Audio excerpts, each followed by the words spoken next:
আসাবাক, হে প্রিয় বৎস, আকিমিস সালাহ, যে তুমি নামাজ পড়বে। যখন তোমার উপর নামাজ ফরজ হবে তখন নামাজ পড়বে। ওয়া'মুর বিল মারুফ, যে সৎ কাজের আদেশ দিবে। ওয়ানহা আনিল মুনকার, এবং অসৎ কাজ থেকে নিষেধ করবে।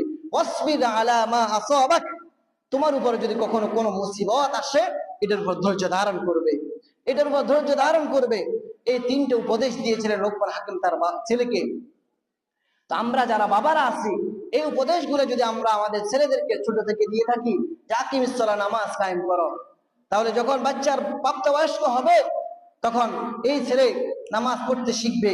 আল্লাহ রাসূল সাল্লাল্লাহু আলাইহি ওয়াসাল্লাম হাদিস শরীফের ভিতরে বলে যে মুরু আওলাদাকুম বিসসালাহ, যে তোমরা তোমাদের ছেলেদেরকে নামাজের আদেশ দাও। ওয়াহুম আবনাউ সাব'i সিনিন, যখন তাদের বয়স 7 বছর হবে। ওয়াদরিবুহুম আলাইহা ওয়াহুম আবনাউ 10 সিনিন, তাদের বয়স যখন 10 বছর হবে তখন তাদেরকে, তারা যদি নামাজ না পড়ে, হালকা একটু প্রহার করার অনুমতি আছে। আল্লাহ রাসূল ছোট থেকেই নাবালক থাকতেই বাচ্চাদেরকে তামরিন, অনুসরণ করার জন্য আল্লাহ রাসূল উদ্বুদ্ধ করেছেন। এই জন্য আমরা যারা বাবারা আছি, এই লোকমান হাকিমের এই উপদেশগুলা আমরা গ্রহণ করতে পারি, আমাদের ভবিষ্যৎ প্রজন্মকে সুন্দর করার জন্য, ভবিষ্যৎ প্রজন্মকে সঠিক দিক নির্দেশনা দেওয়ার জন্য। এই লোকমান হাকিমের যে উপদেশ থেকে কোনো মুখ ফিরার করার সুযোগ নাই। আপনারা হয়তো মনে করবেন এটা তো কোনো একটা ঘটনাই না, এটা কিসসা কাহিনী না, এই কিসসা কাহিনীতে কি হবে? মনে রাখবেন, এখন একটা চাইলাপ চলতেছে, মানুষের মগজের ভিতরে এই কথাটা ঢুকাই দিচ্ছে যে কিসসা কাহিনীতে কি হয়। শুনেন, এই কোরআনে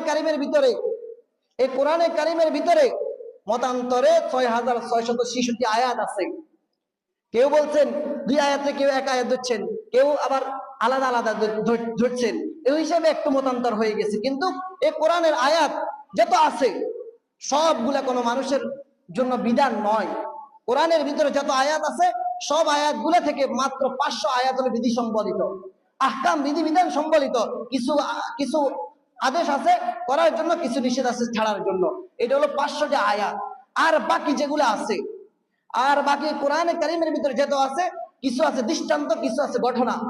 এখন কেউ যদি বলে যে ঘটনা দিয়ে কি হবে, এটা মানুষের মস্তিষ্কের ভিতরে ঢুকে দিচ্ছে, যাতে করে মুসলমান জাতি যেন এই ঘটনাগুলা, কোরআনের ঘটনা হলেও যেন না শুনে।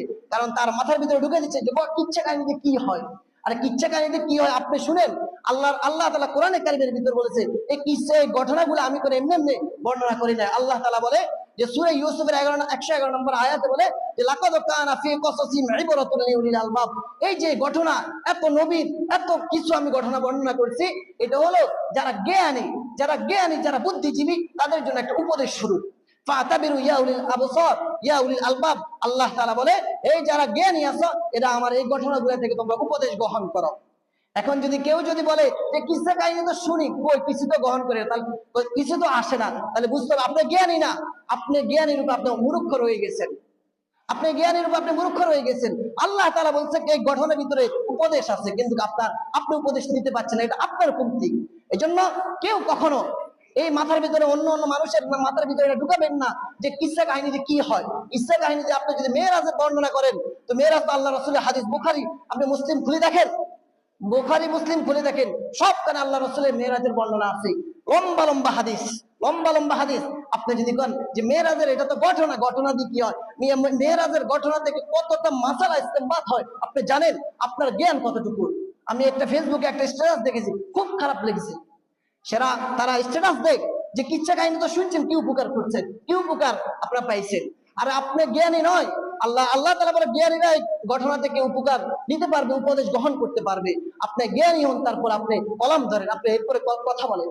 এই জন্য কখনো কেউ এই সমাজের ভিতরে যেন এমন না হয় যে কিচ্ছা কাহিনীতে কি হয় এই কথাগুলো যেন কোনো মুসলমানের মাথার ভিতরে না ঢুকায়। আপনি আজকে যদি এই বছর যদি ঢুকাই দেন, সামনের বছর কেউ মাহফিলের পক্ষে যাবে না, কেউ দিনই আলোচনার পক্ষে যাবে না, যে বলবে এটা তো কিসসা কাহিনীতে কি হয়। আপনাকে আস্তে আস্তে ধীরে ধীরে আপনি দিন বিমুখ হয়ে যাবেন, আপনি ধর্মের কোনো কথা ধারবেন না আপনি। এই জন্য যারা এই কর্মকাণ্ড চালাচ্ছেন, আমি তাদেরকে অনুরোধের সাথে বলছি, বিনয়ের সাথে বলছি, কখনো এই কাজ করবেন না। এলাকার ভিতরে আরো কিছু সমস্যা চালু হয়ে গিয়েছে, আমি এগুলো দেখি। আমরা